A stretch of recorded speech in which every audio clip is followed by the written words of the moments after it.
జ్యోతి ఒప్పు కదా, శివ జ్యోతి ఒప్పు కదా. రామ రామ రామ రామ రామ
పరిదేశులు సంఘాలు ఎంతో మంది వస్తున్నారు. సుమంత మహారాజు జయ్యని చేయబడుతున్నారు. ఆగో ఇప్పటికైనా అప్పటికైనా అని అంటారు. దానము చెడుని పదార్థము అని అంటారు. ధర్మము చెడుని పదార్థము అని అంటారు. దానమే గొప్పది, ధర్మే గొప్పది, దాన ధర్మాలు 7 లోకాల వెలుగు అని అంటారు. మనము కోట్లు సంపాదించిన ఈ గొప్పలనే బాధపడుతుంది కానీ ఈ నరమాను చెత్త కట్ట పెట్టినారు కాదు. గొప్పన్న ఎప్పటి రాదు. ఆగో తల్లి ఇక్కడ వరగతి ఉట్టంగా ఏమన్నా చెప్తున్నామా? ఎములతోని ఎల్లిపోగా ఏమన్నా కొట్టబోతున్నామా? ఏ మానవుడైనా లక్షల 10 కాలైనా లవణం అన్నగా తింటాడు కానీ ఏ మానవ బంగారం ఇంకవాడు. మనం ఎన్ని సంపాదించిన కూటి కొరకే, ఎన్నెన్ను వెతికినా మన చెత్త కాటి కొరకే. ఆగో మానవుని జీవితం అని అంటే ఉన్ననాడు నవ్వరాదు, లేని నాడు ఎడవరాదు అని అంటారు. కలిమి లేని 2 కావడి కుండలతోటి సమానం అంటారు మానవుని జీవితము. కుమ్మరింటి కుండ ఎడవంటిదో మానవుని జీవితం గడవంటిదో అని అంటారు. కుమ్మరింటి కాడను చెల్లి కుండ తెచ్చుకోవంగా ఆగో పాలు పోసుకోవచ్చు, పరమన్నం వండుకోవచ్చు. పొయ్యివేనా తీసుకుపోయి పెంట పొంద మీద వారెత్తాము. మంచిగున్నప్పుడు దాన్ని అన్ని తీర్ల వాడుకున్నాము. మంచిగున్నప్పుడు దాన్ని కుండు అని అన్నారు. అది పలిగినాక దాన్ని పెంకు అని అన్నారయ్యా. ఓ పెట్టలారో మానవుడు భూమి మీద పడి మానవుడు రవిగుతరయ్యా. ఎందుకో అని అంటే నాకు భూములు ఉన్నాయిరా, నాకు దాగలు ఉన్నాయిరా, ఎన్ని ఉన్నదిరా, బంగారం ఉన్నదిరా, బంగళ మీద బంగళ కడతన్నా, నాకే రూపాయలు బాగున్నాయిరా, నన్ను ఎవడే అయ్యడాని మానవుడు రవిగుతరయ్యా. నువ్వు వచ్చిన నాడు నీ 1 కోట్ల రూపాయలు నీ ఎంబడుతున్నాయా? నీ ధనము, నీ డబ్బు, నీ కొడుకులు, నీ కోడలు, బిడ్డలు, అల్లుళ్ళు, మనవలు, మనవరాలు అందరు రాకు నీ ఎంబడుతున్నదా?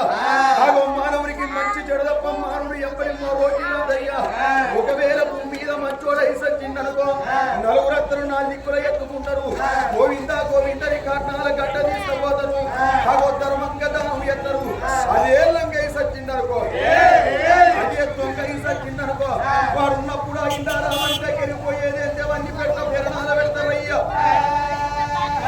ఆగో మానవునికి మంచి చెడ్డప్ప మానవుడు ఎప్పటి మరోటి రాదయ్యా. ఒకవేళ చూసిన భూమి మీద ఆగో మంచి పేరు పడుకుంటే రాదు, కొనుక్కుంటే దొరకది. మంచి పేరు పడుకుంటే రాదు, కొనుక్కుంటే దొరకది. ఆగో నాకేంది మహారాజు నడుకొని రాజ్యాన రాజు సుమంత మహారాజు నడుగు నిలబడి సింహాసనం మీద కూర్చొని ఆగో రాజ్య పరిపాలన, దేశ పరిపాలన ఎత్తున్నాడు.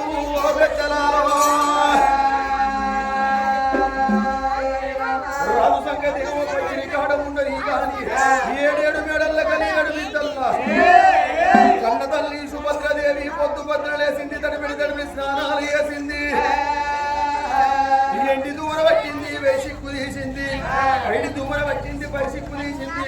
ఆవిడ సంద్ర పంతులు ఆవరగించుకొని భర్త చేసినట్టు భర్త కన్నా 7 దానం ఎక్కువ ఎత్తున్నది సుభద్రాదేవి. ఆగో ఒళ్ళు చూసి ఉత్తరాలు దానం ఎత్తున్నది, పుట్ట చూసి భోజనాలు పెడుతున్నది. పాలు తాగే పిల్లలుంటే పాడి పల్లెల దానం ఎత్తున్నది. అన్నం తినే కన్న తల్లుంటే అన్న దానాలు ఎత్తున్నది. ఆగో ఊరన్న కాడ అందరూ మంచోళ్ళే ఉంటారా? లంగ సోమది పడితే వాడు లంగ అని అంటారు, దొంగ సోమది పడితే వాడు దొంగ అని అంటారు. ఒకవేళ తాగుబోతును సోమది పడితే వారికేంద్ర వాడు తాగుబోతోడైండు, తాగుబోతును సోమది పట్టిండు అని అంటారు. తిరుగుబోతును సోమది పడితే తిరుగుబోతోడు అని అంటారు. నోరు మంచిదైతే ఊరంతా చుట్టాలే. ఈ నోరు మంచిది కాకపోతే అరికేది నాయకులు కూడా దాటనియరు. మాట్లాడేది నోరైతే దెబ్బలు పడేది ఇప్పు అన్నారా? ఆగో మాట్లాడేది నోరైతే దెబ్బలు పడేది ఇప్పు అని అన్నారు. ఈ నోరు కూడా మన ఇప్పుడు రోజు పొద్దుగా లేవంగానే రోజు బదిలాడదాట.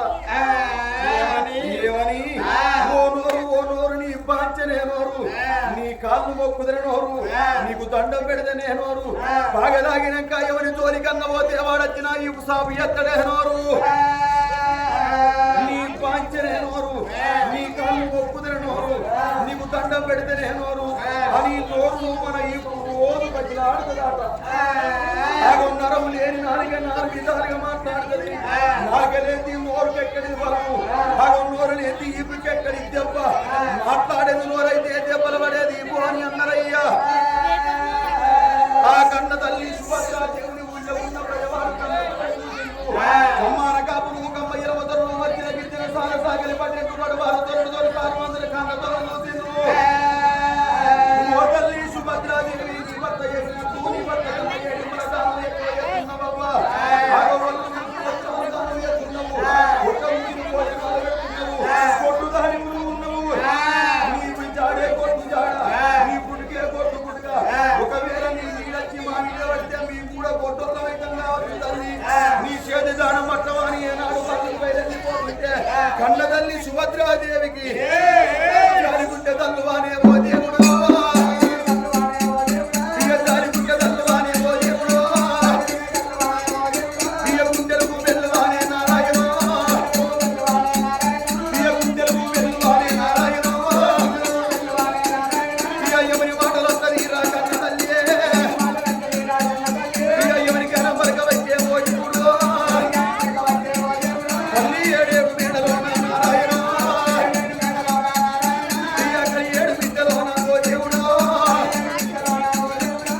మంది పిల్లగన్న చూసి సంతోషపడాలి ఆగో ఇప్పటికైనా అప్పటికైనా అని అంటారు అక్క పిల్లలు వైరారు చెల్ల పిల్లలు చేతికి రారు అని అంటారు అరవై పిల్లలకు గాది పెడితే పై కాలి చేయటం అని అన్నారు అప్పులు పడితే దెబ్బలకు చేయటం అని అన్నారు